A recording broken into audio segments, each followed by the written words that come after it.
Hello mga kabebs! Welcome to my YouTube channel. It's me, ang inyong kabebang. Dito nga pala kami ngayon sa Infinity. Sasaglit lang kami para makapasyal, makagala ng konti. Kaya masaya na naman si kabebang ninyo. Pati syempre yung mga sister niya. At syempre, hindi pa huli si Pia at si mama niyang si Jenny. At ang aking manuya na si AC at saka si Letlet. Ayan sila oh, ang magmami. At syempre ang aking sister, ayaw pa nga niya magpa-video dyan. Umiiwas pa nga siya dyan mga kabebs. At eto, papasok na kami sa mall. Pagkagabi nga pala, maraming ilaw, maliwanag, mas magandang tignan. Syempre, kahit maghapon sa pagtitinda, pagod, nakakatanggal ng stress ka nga. Eto, kasama ko ang aking sister. Iniwan na nga kami sa katotoo niya ng mga sister ko at saka mga pamangkin. Ang bagal nga namin daw maglakad, kaya naman ako nag-video na ako dyan. Syempre para ma-vlog ako sa inyo. At habang dinadaanan namin yung mga fast food kagaya ng Jollibee, nakakagutom, amoy pa lang, gugutumin ka na. Pero bago kami umalis, kagaya ng dati, kumakain na kami kahit papaano para kung kakain kami, konti-konti na lang dahil gabi na. Syempre, tingin-tingin muna kami.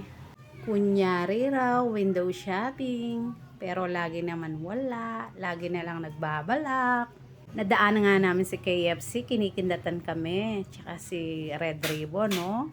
Syempre, si Red Ribbon, yung mga nagbe-birthday o may okasyon, alam nyo na, nadaanan nga namin pala itong perfume. Ito yung favorite kong perfume. Kaso, naubos na yung perfume ko. Ito pa bibili ko sa anak ko. Yun lang naman ang hilig ko eh. Hindi naman ako nagme-makeup at lalong hindi ako nagpopolvo. Nagli-lipstick lang ako pagka may trip ko lang. Pero madalas hindi ako nagle-lipstick. Kaya yun yung lipstick siguro abutan pa ng 10 years tapos hindi pa maubos. Sa totoo lang, yung nag-Saudi ako noon hanggang ngayon. 18 years na hanggang ngayon yung lipstick ko na hindi pa rin ubos. Pero hindi pa siya expired, pwede pa siya. Sige, sa susunod na lang ko ikukwento. Tutuloy ko yung kwento ko. Dito muna tayo na medyo nagutom ako. Matikman nga ng kung masarap ba dito. Yung milk tea nila. Pipili muna kami kung anong magugustuhan namin at kung anong gusto ng mga pamangkin ko at saka sister ko. Biglaan kasi nagyaya yung sister ko. Sa totoo lang, magpapalaro nga sana ako sa mga bata. Yung Tropic Challenge, yung pabilisan kumain ng Tropic.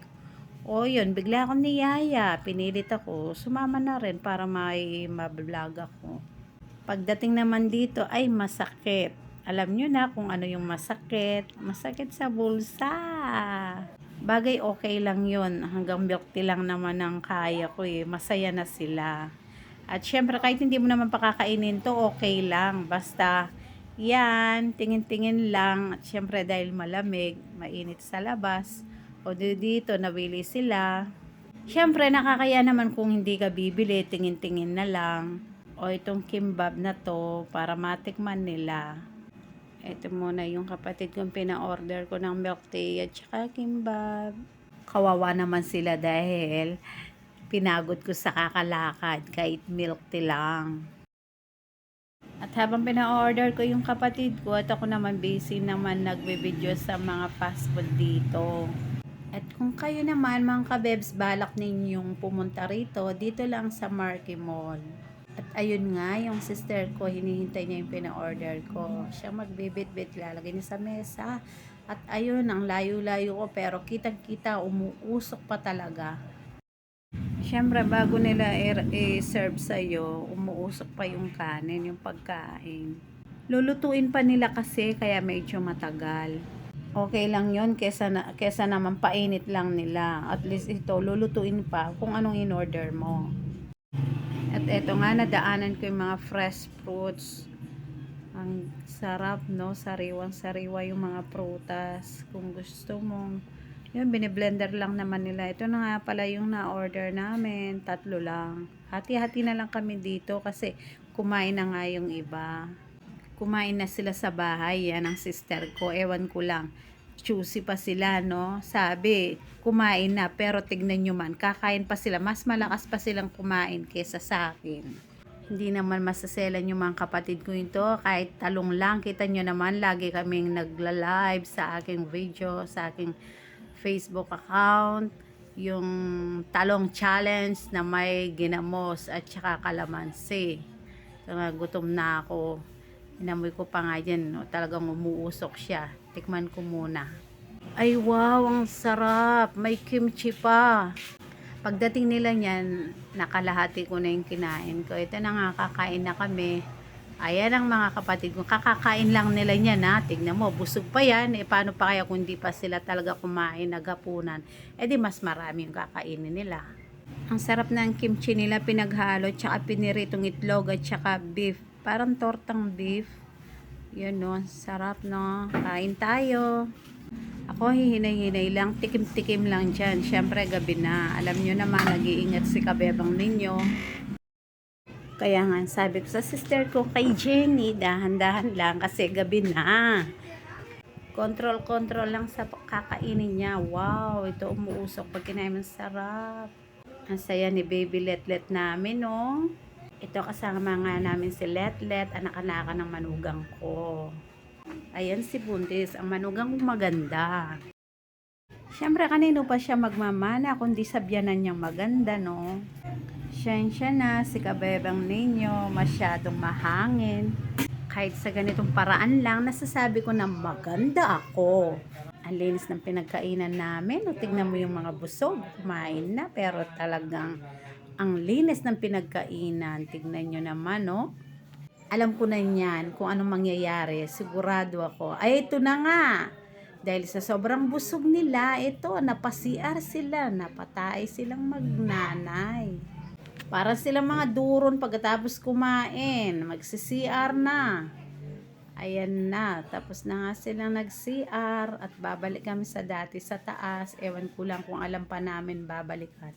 Pauwi na nga pala kami, dadaan lang kami dito saglit sa maraming ilaw dito, kung anong binebenta, mga kakanin at iba-iba pa, mga tusok-tusok, mga shake.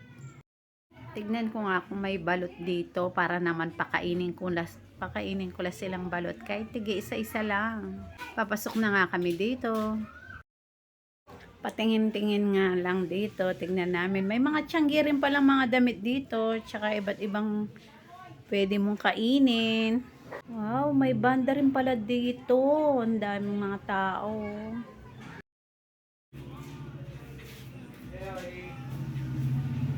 At habang hinihintay namin yung in-order namin na balot, iniinit pa kasi. Maglakad-lakad muna kami para malaglag naman yung kinain namin. Eto nga palang nadaanan namin damit na tiyangge. Muntik pa namin na iwan yung stroller ng aming apo. Nakalimutan namin sa kakatingin ng damit. Palap ko sandali, wala pa yata yung pinainit naming balot. Nainit na ako para makauwi na rin kami. Gabi na. Masakit na rin kasi sa kakalakad ko yung paa ko. Silipin namin yung balot kanina pa kasi. Iniinit lang, ang tagal naman dahil sobrang customer nila. Nakalimutan na siguro sinerve. Eto nga yung ice cream, umuusok ice cream. Ano kaya lasa nito? Nandito na nga yung namin. Ang ganda ni Letlet. In-order ni Letlet yan, ice cream. Nagutom si Pia. Eto na yung namin, yung balot. Ayan, tigisa-isa kami. Pagkatapos namin kumain ng balot, uuwi na rin kami dahil oras na, maaga pang gising ni kabebang ninyo bukas. Pangimagas, balot.